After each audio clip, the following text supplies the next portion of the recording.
I'm leaving y'all hanging there. At last, here's a shot of the long-awaited cave room itself. From the lobby, we enter into a room that's different. This is comfort in a different way than you might be used to at luxury hotels, right? This is comfort in a natural way. The rooms, because of the properties of the cave, are naturally regulated. In the summer, they're cool, and in the winter, they're warm. The caves also have a restorative nature, so many people exclaim that if they were normally people who required 10 hours of sleep, they'd only sleep 5 here because the environment is so replenishing and nourishing on its own.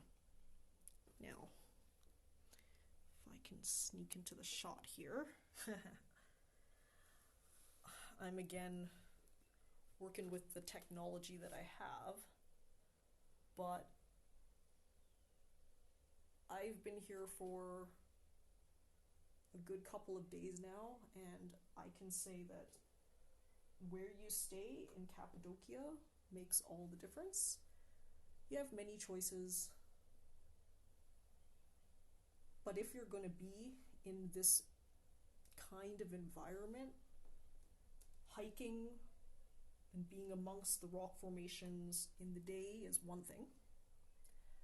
Living nature's history at night is another. Now, if we notice something about these rocks, they have their natural texture. Now, when I upload from my special artist series, we'll compare how natural caves in Gourmet City look versus natural caves up in the mountains. They're two different experiences, and I've been lucky enough to experience both. The only reason why I can do live from Gourmet is because up there at my friend's place in the mountains, he's yet to install formal Wi-Fi, but Mevlana is alive and kicking. They're operating now, so I'm going to, let's see, again, work with the tech that I have.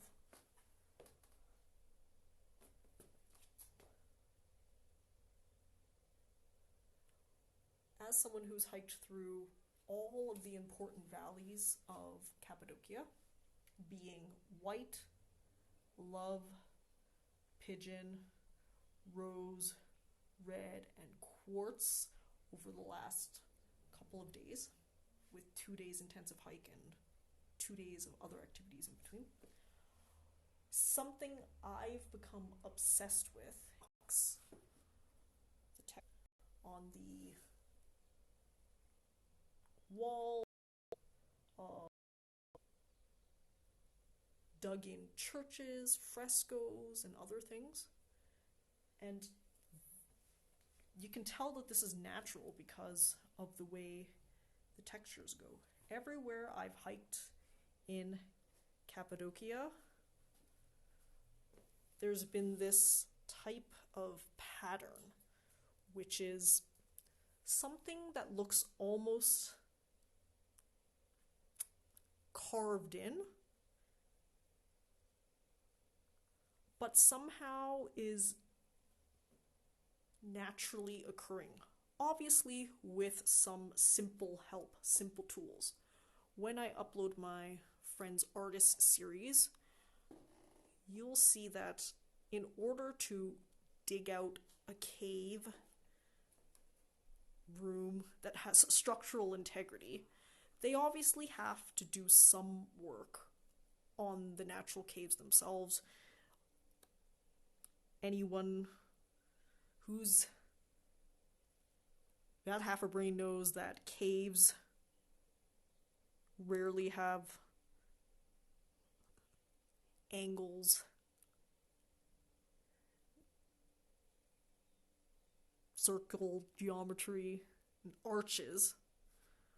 But the important thing to remember is that anything that has been processed in the room, so to speak, has been done in order to accommodate living in.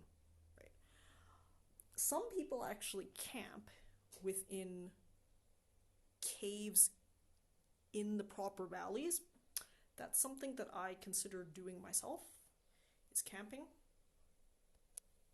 For those of you who know me and my camping, I bush camped through 13 countries in Southeast Africa over 4 months. So camping is also my thing. But sometimes you want an authentic, real deal experience without, you'd say, the hardships of camping. Here at the hotel, they're a full-service hotel with the comfort and amenities that you would expect, but with the added twist, the lemon twist, the good kind of lemon twist, being that you can actually live nature's history. Living nature's history to me is important in an area like Cappadocia because, like Petra in Jordan, these people have learned to live with nature in a way that makes sense. Okay? Many of you know me as an environmentalist, and yes, I am an environmentalist that still eats meat occasionally, but I'm going to still step on my soapbox high horse and explain what I think about the situation.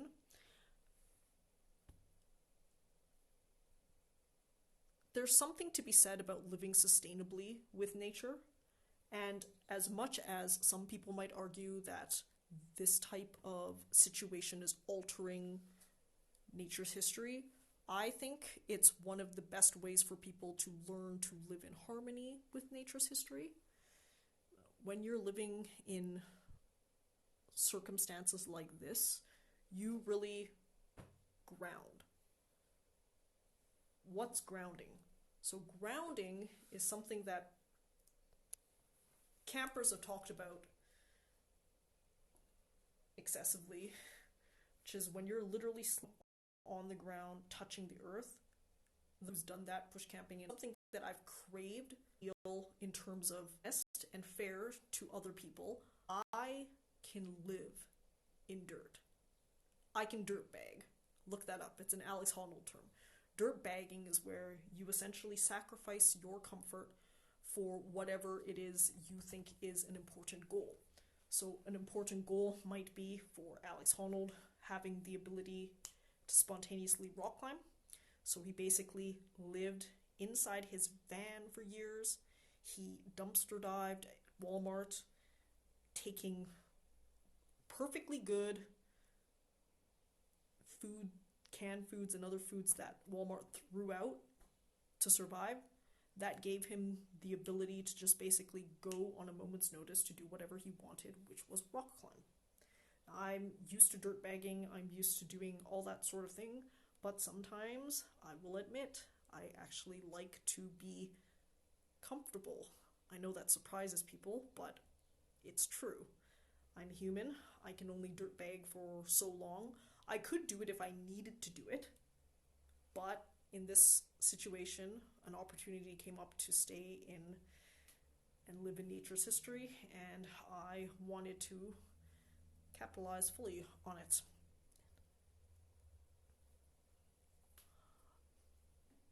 As someone who hiked in the valleys, I will say that the archway here is very much reminiscent of the archways that you would find in the cave churches. That's because they've mostly tried to use similar techniques that the, what we'll call, ancient people used when they were digging out rooms, churches, etc., within the rock formations of Cappadocia. Now, as much as Cappadocia is well known for its fairy chimneys, Cappadocia has many, many different types of rock formations, but the one thing that I will say after hiking 6 different valleys, and basically the major ones, is this look. This is quintessential Cappadocia when it comes to dug-in use.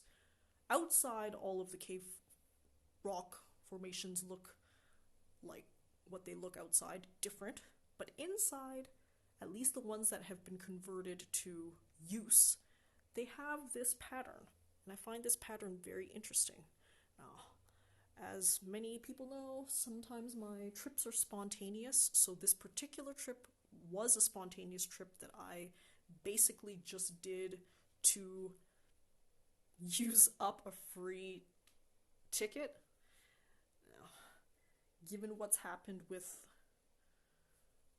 Corona worldwide, I've been happy to enjoy a subtler trip, okay? Instead of being in your face, gritty dirtbagging, I've enjoyed something that's more comfortable, relaxing, and something that I've greatly enjoyed. I'll share a little bit more of the decor here since our technology is being friendly with us right now. These rooms are something that I'll fully admit I actually spent a lot of time just hanging out in. I'm an adventurer for sure, but I'm good at balancing my energy. So adventure is one thing, doing your adventurous thing is one thing, but recharging is important. Some people are actually surprised to realize that I recharge at all, because most people know me as someone who eats scrappy leftovers, never lets a single morsel of food go to waste. That is more of an environmental thing rather than a need or necessity thing. Now, obviously, I make everything all at once, i.e., I make it so that I'm helping many purposes at once, but the main one is environmental. People might be surprised that I actually enjoy staying in places that are comfortable every once in a while. This is one of those times. And while the technology is cooperating with us, I'm just going to continue to talk. Mostly because I find that being in an environment like this is, again, very grounding. I feel a sense of connection with the natural earth in a different way.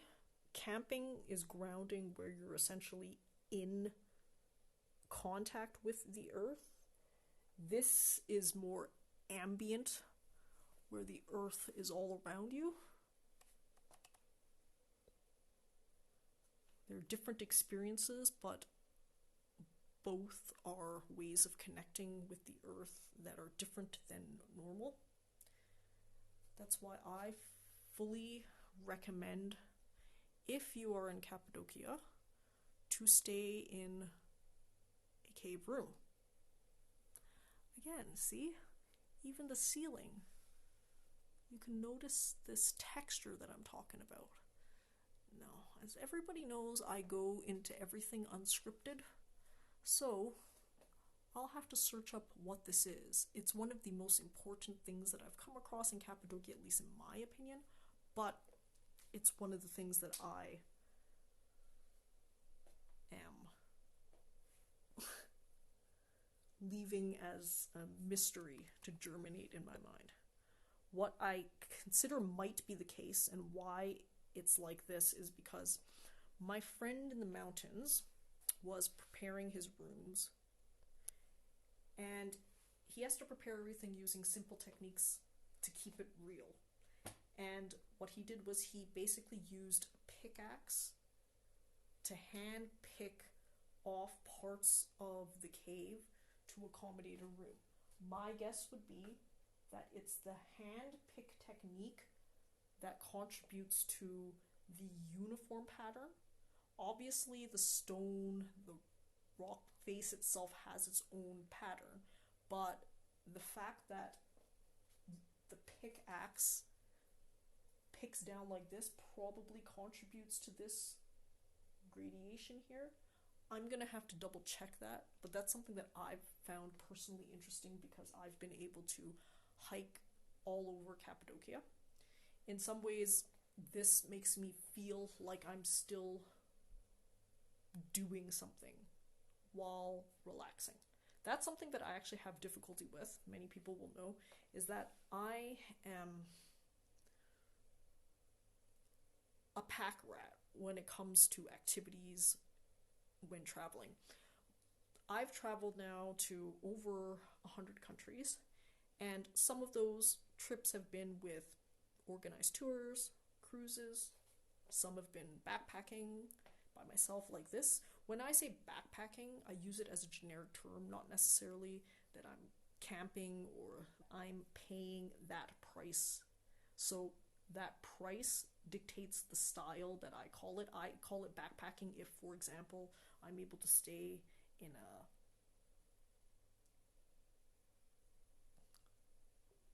hotel or otherwise expensive place, but for backpackers price. I call that backpacking. I'll call it maybe more generically solo traveling then, just to make it easy. For the people who have encountered me on organized tours and other such things, I'm one of the most pack rat when it comes to activities. I try to pack everything in as much as possible because I want to make use of every moment of my time. Now, obviously, that is something that can be problematic because you end up perhaps burning your fuel. You end up perhaps burning your fuel, i.e. your energy, in a way that can affect your ability to sustain that sort of pace long term.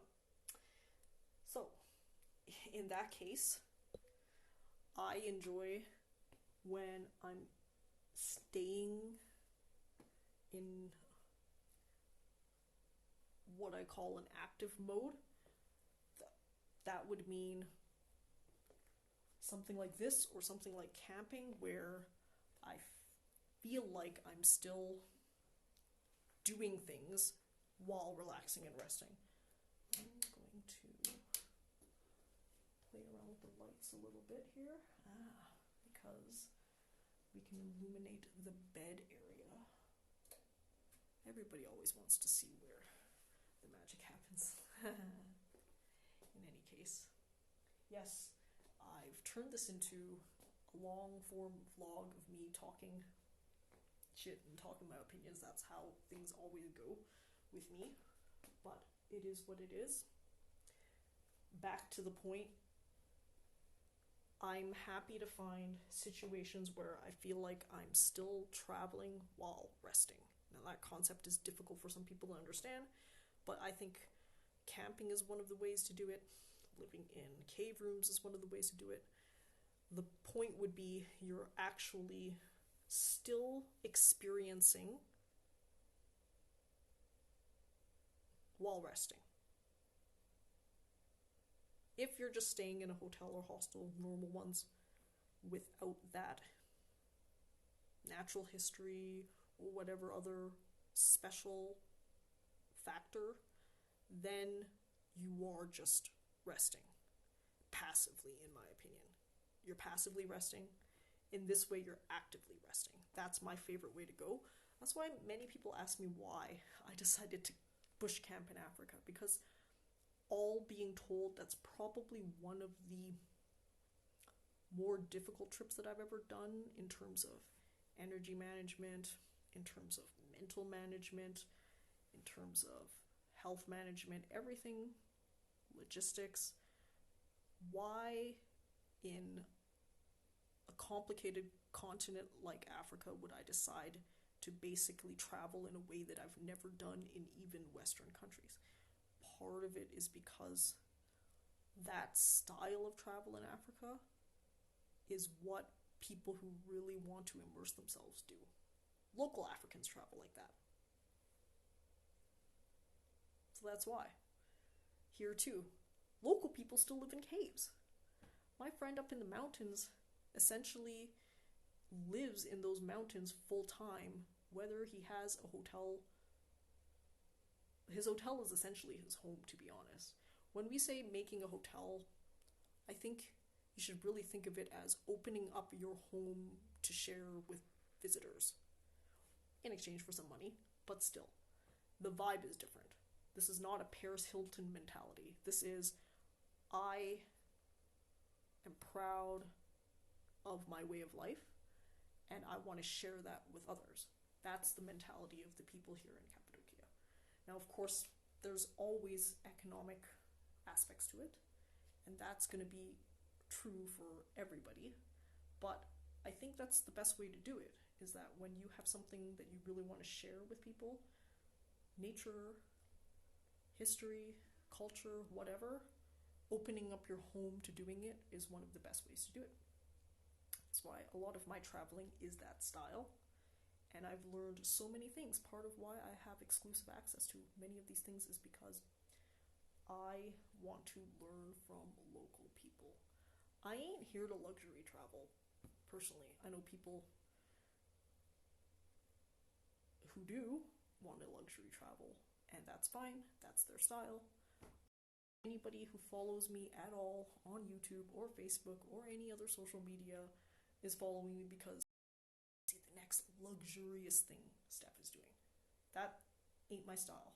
I think what people care about, and this is just me riffing here, is that I am authentic. I literally just say what I think in the moment at the time. There ain't no script. There ain't no projector behind here projecting some sort of script. Okay? You can say that I have some sort of natural gift of gab, which I always have had, so I have just a natural ability to riff off the top of my head and have it make coherent sense. Not everybody can do that. I realize it's a skill, so I use my skill all the time, because this is also an active journal for me. This is the best form of journaling. Okay? Instead of things and then having to read